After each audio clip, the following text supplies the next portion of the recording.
Existem várias formas de se contar uma história e os livros trazem tantas histórias interessantes que a gente vai conhecer um pouquinho hoje a forma de contá-las para as crianças, para os adultos. Para isso eu trouxe uma especialista em contação de histórias, que é a Danila Bassi. Obrigada pela sua participação eu aqui, que Danila. agradeço. Bom, a Danila é pedagoga, trabalha com psicopedagogia na clínica dela, vai contar um pouquinho sobre a experiência dela, sobre a alfabetização das crianças também, utilizando como ferramenta também os livros, não é, Sim, Danila? a literatura infantil, principalmente. Me fala então, há quanto tempo você está aí alfabetizando crianças, trabalhando com as crianças?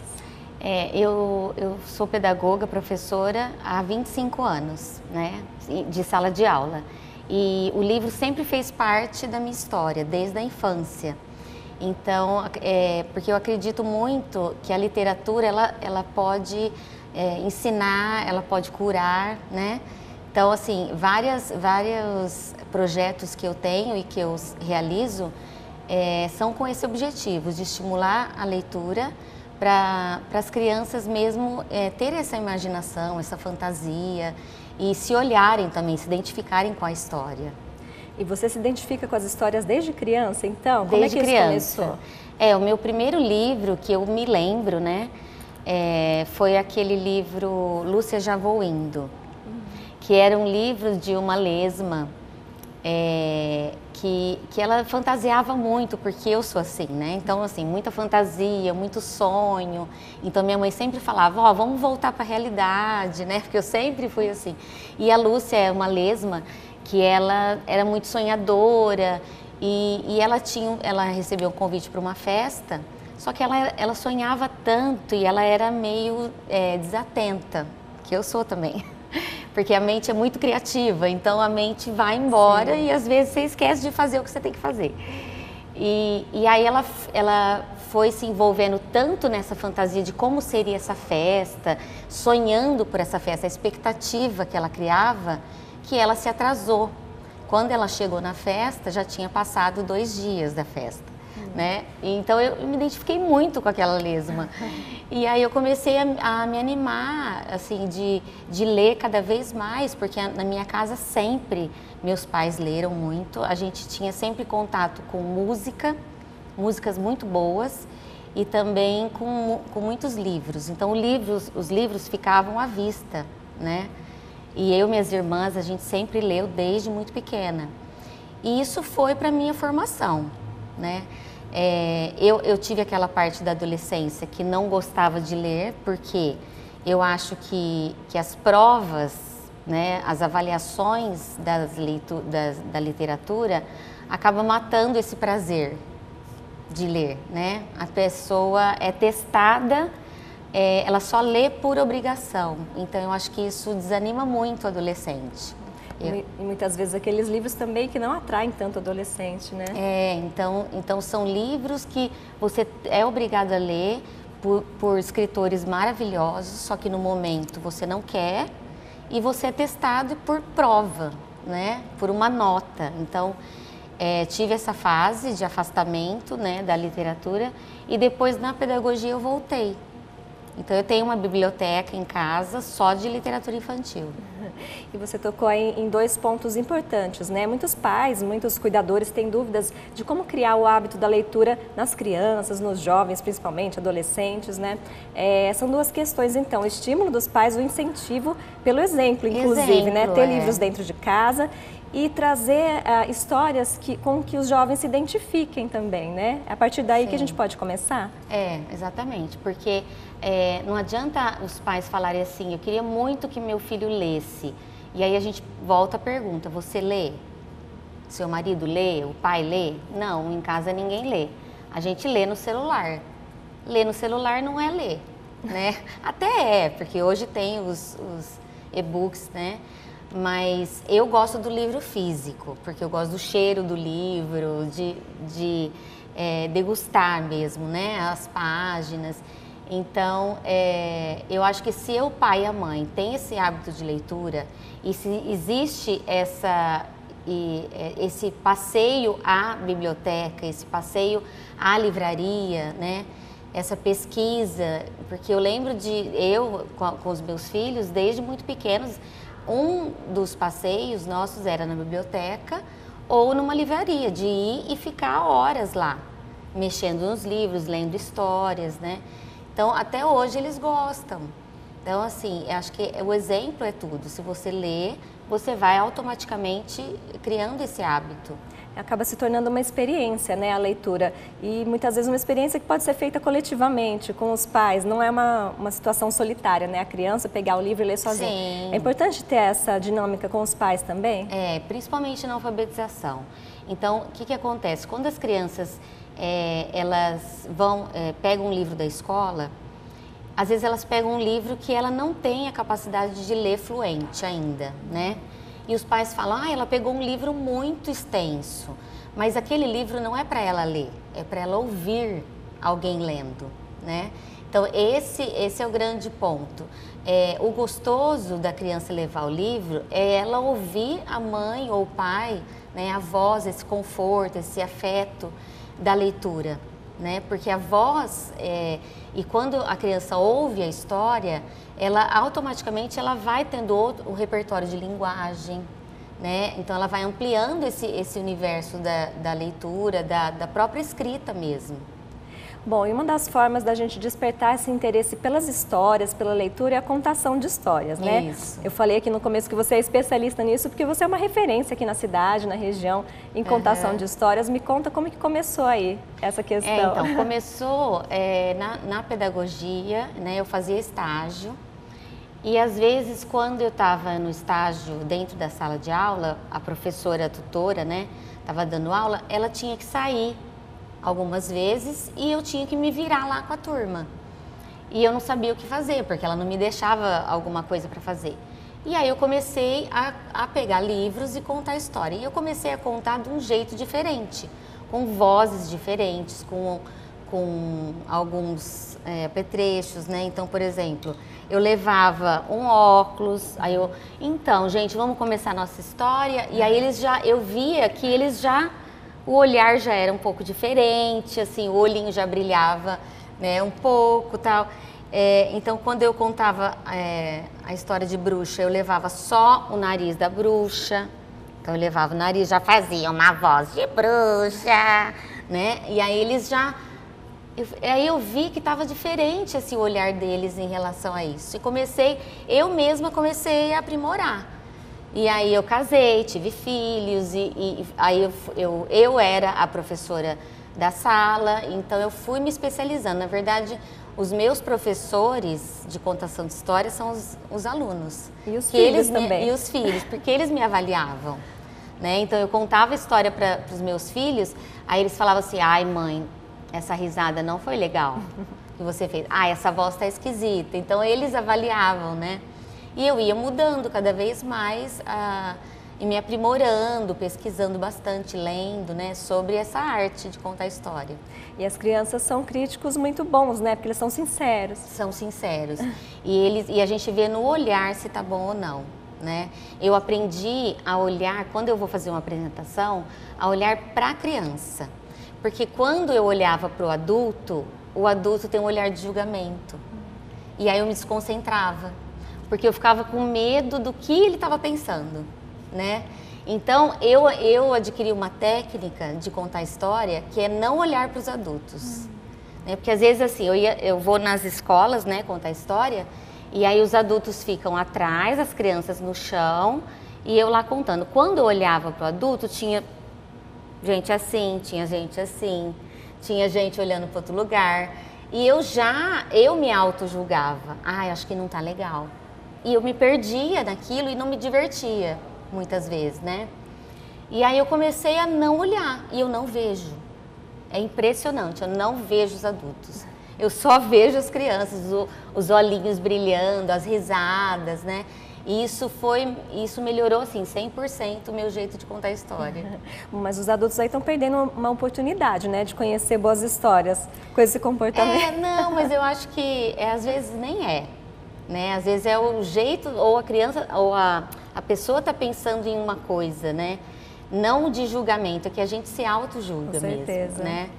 Bom, a partir daí você foi aprimorando então essa contação de histórias e você atualmente dá cursos, inclusive, de contação. Eu dou curso de contação de história e também eu faço trabalho voluntário, né? Eu faço parte, aqui eu não tenho tanta frequência, mas tem um grupo que chama Operação Alegria, do Hospital de Base, que é pela Rita, né? A Rita é a coordenadora, e eu ia sempre uma vez por mês lá no hospital contar a história para as crianças. E muita gente fala assim, você não tem dó, porque às vezes tem crianças lá que estão em estado terminal, né?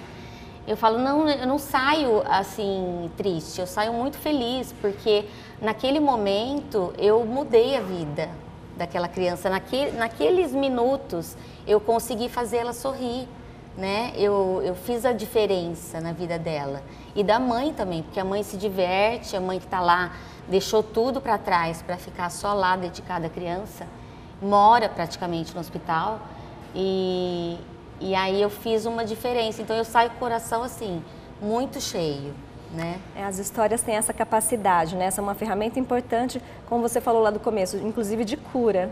De cura. A história, né, ele tem o poder terapêutico, né? Porque, por exemplo, as histórias, elas podem ter uma moral, né, um fundo falando sobre amor, sobre empatia, sobre solidariedade, as diferenças, e também tem o lado divertido, né, o lado do humor, que é o meu preferido. Eu gosto mais desse lado. Mas, e as crianças, elas se identificam e elas...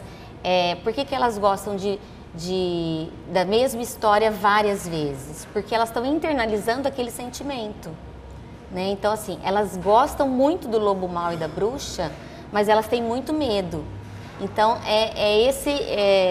essa questão de enfrentar, né? Eu quero enfrentar o lobo, eu quero enfrentar a bruxa, eu quero enfrentar meus medos, meu medo do escuro, né? Mas eu ainda não consigo. Então, eu preciso estar ouvindo sempre essa história, né? E as histórias infantis geralmente trazem essa questão do bem contra o mal. Isso é importante para as crianças. Isso é um alívio para eles, né? Eles entenderem que depois, no fim, o mal não vence.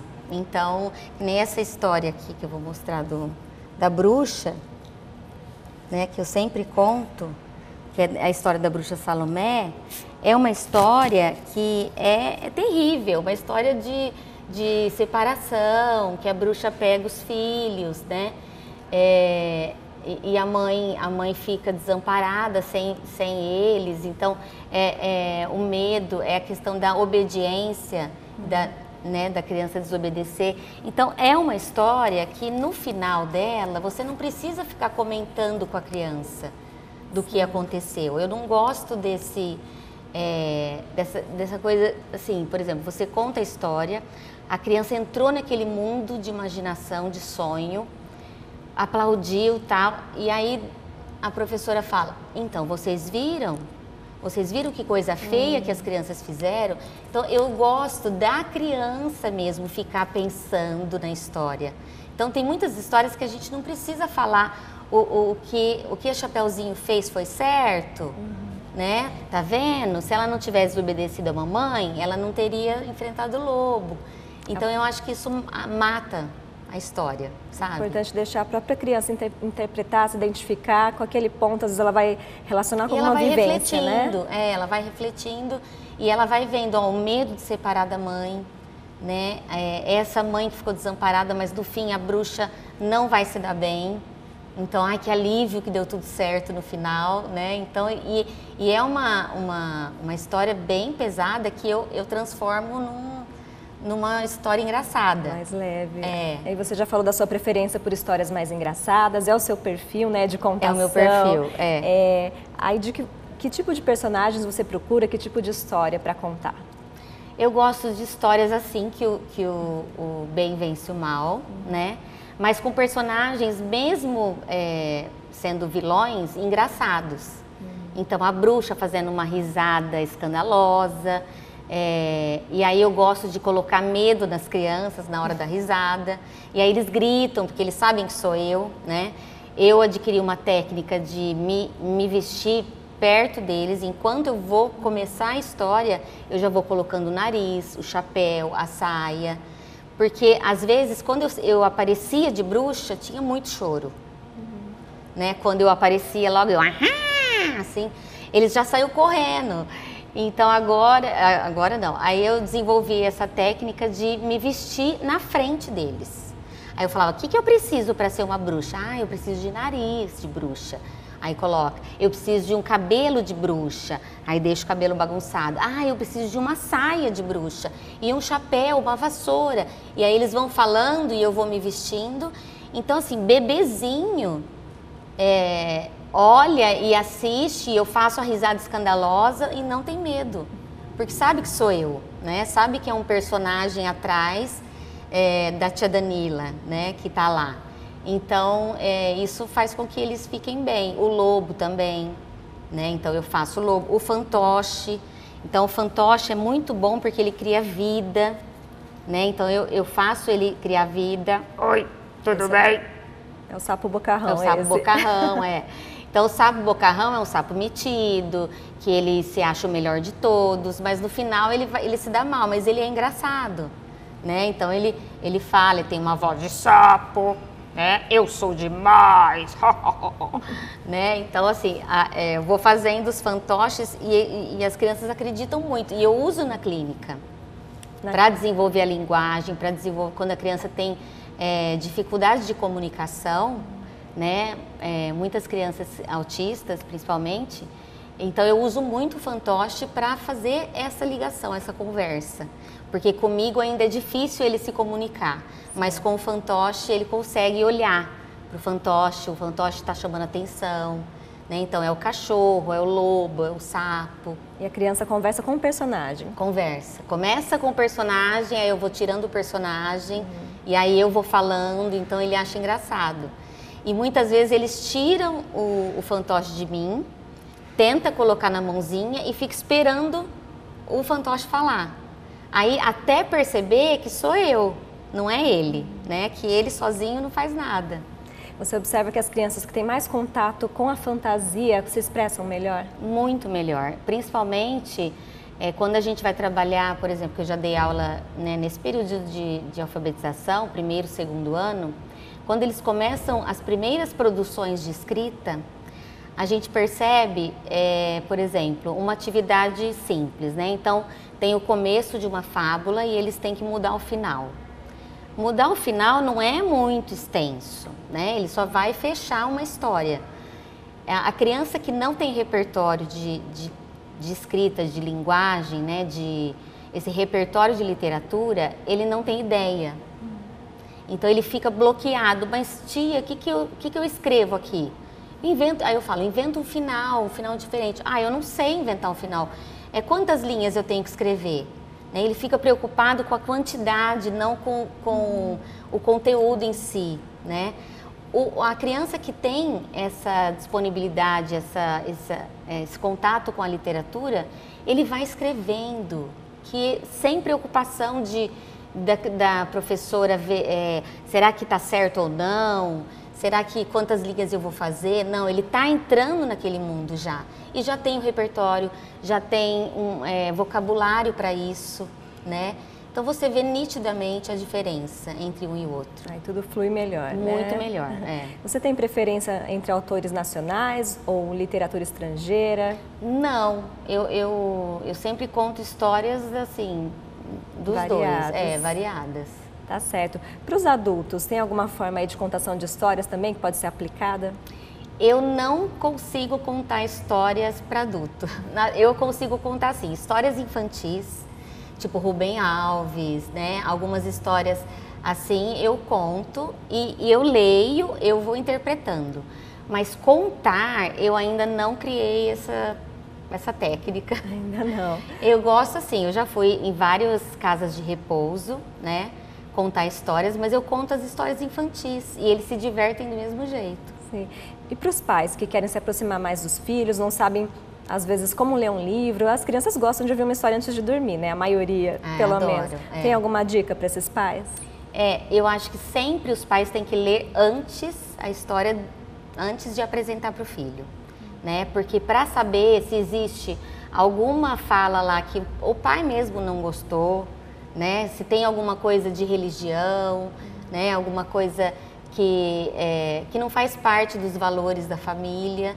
Então é importante o pai ler antes e ele se identificar com a história, porque aí na hora do personagem ele já sabe qual estilo de voz ele vai fazer, né? Então, assim, a voz do lobo fazer uma voz grossa, a voz da Chapeuzinho, uma voz mais fininha, mesmo sendo o pai que tem essa dificuldade, né, de fazer a voz fininha, mesmo assim a criança adora, porque ele tá entrando na história, né? Para poder passar essa mensagem. Bom, e você como mãe de adolescentes, agora já na faculdade, né? A gente pode confirmar que uma criança que tem contato com os livros desde cedo vai se tornar um leitor melhor, vai escrever melhor depois? Sim, muito melhor. Mas a tecnologia, né? Tá atrapalhando? O celular sempre atrapalha um pouco. Então, o ideal é que eu falo assim para os pais, se vocês querem conversar com seus filhos, ou vocês querem que eles tenham um momento de leitura em familiar, vamos ter uma cestinha em casa?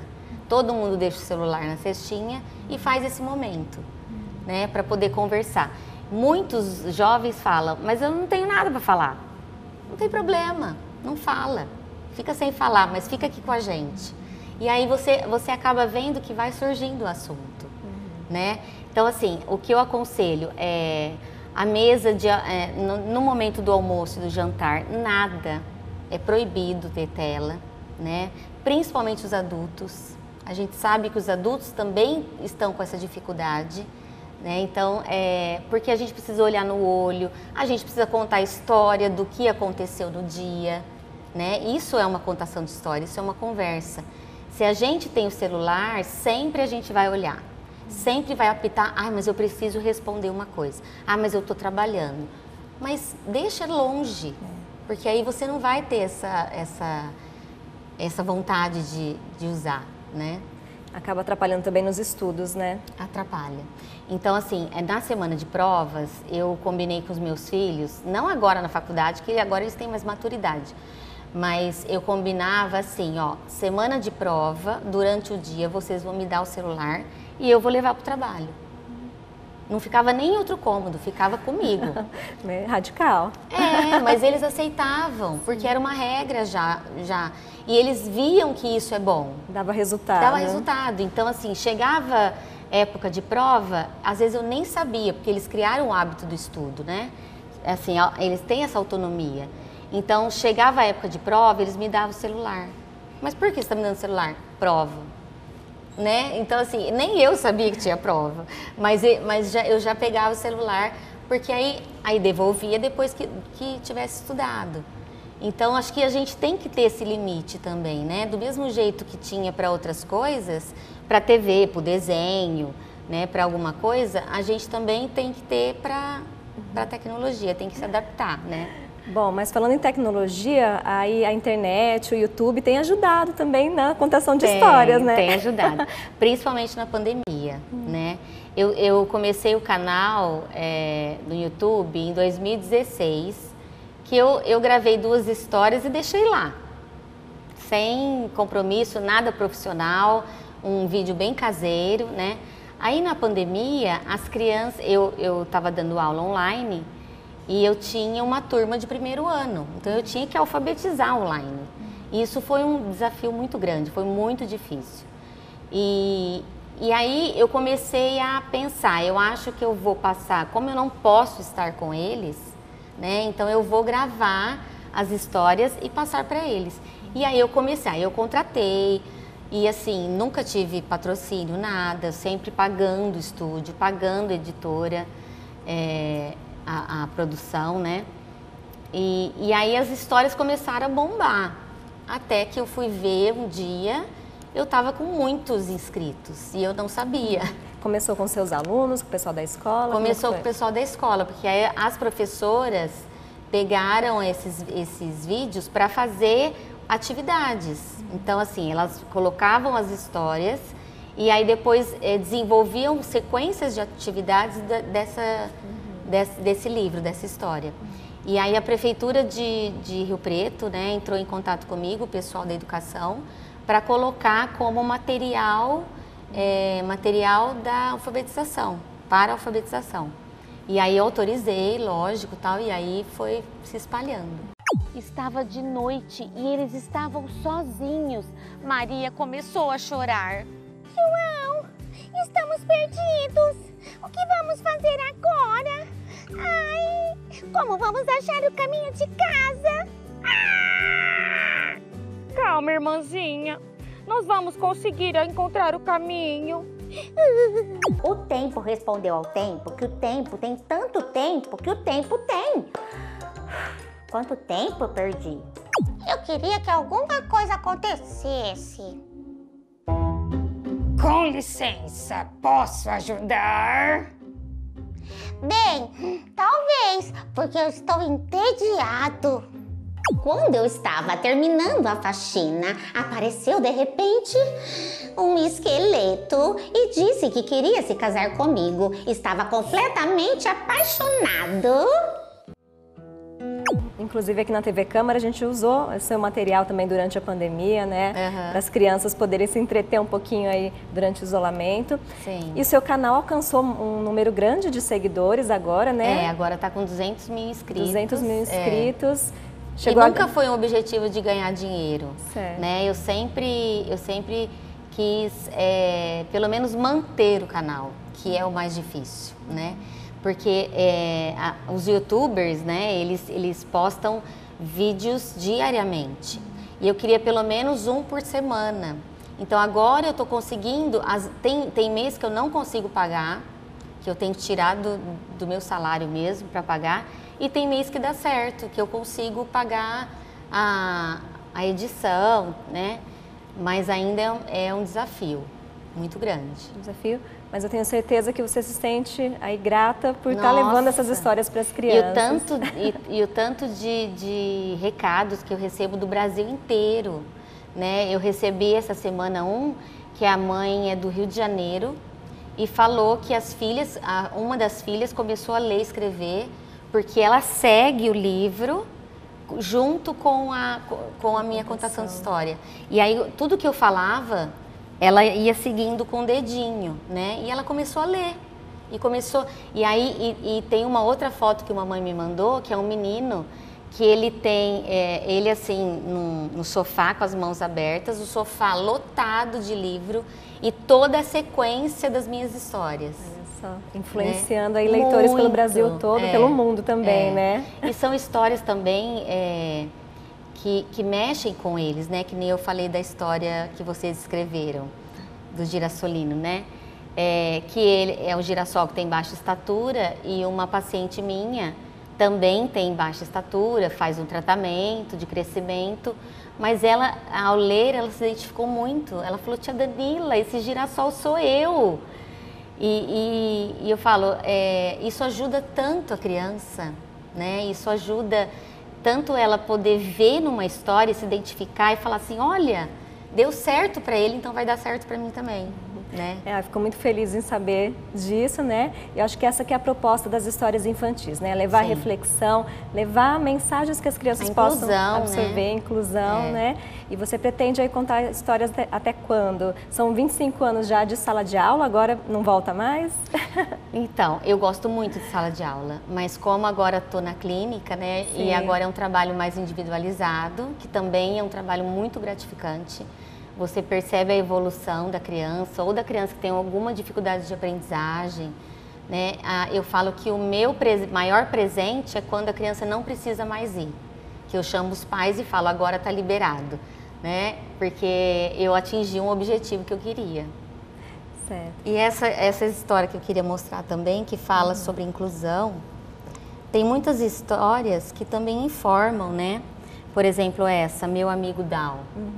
Né? É uma história que quando tem uma criança com algum tipo de dificuldade ou necessidade especial dentro da sala de aula, é importante, muito importante, o professor levar essas histórias na sala. Não tem problema falar que tem. Não tem problema falar que tem um aluno autista, um amigo autista ou um amigo com síndrome de Down, né? Então, assim, existem muitas histórias na literatura infantil que fala sobre isso, que fala sobre a criança com a deficiência visual, com deficiência física, auditiva.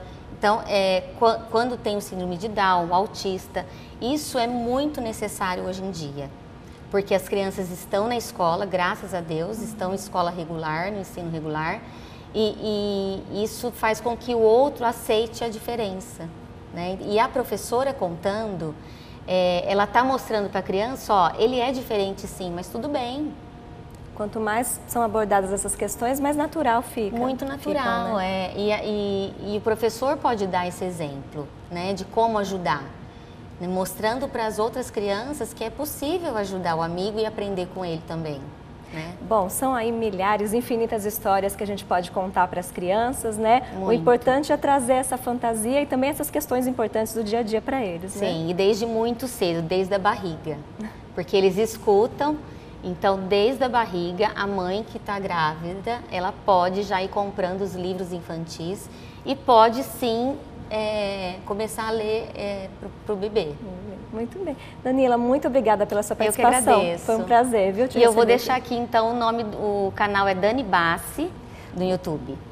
Bom, fica a dica aí então para quem quiser seguir a Danila, conhecer essas histórias, essa contação de histórias. E você também que quiser participar do nosso programa, é só entrar em contato com a gente. Você que é escritor, poeta, professor, gosta de falar sobre livros, sobre histórias, você pode entrar em contato com a gente pelo telefone 3214-7766. Esse é o telefone da redação da TV Câmara, ou também pelas nossas redes sociais. Nós estamos no Instagram, no Facebook. Se você quiser rever esse programa, nós estamos no YouTube. Nosso canal é TV Câmara Rio Preto. Obrigada pela sua audiência e até o próximo programa.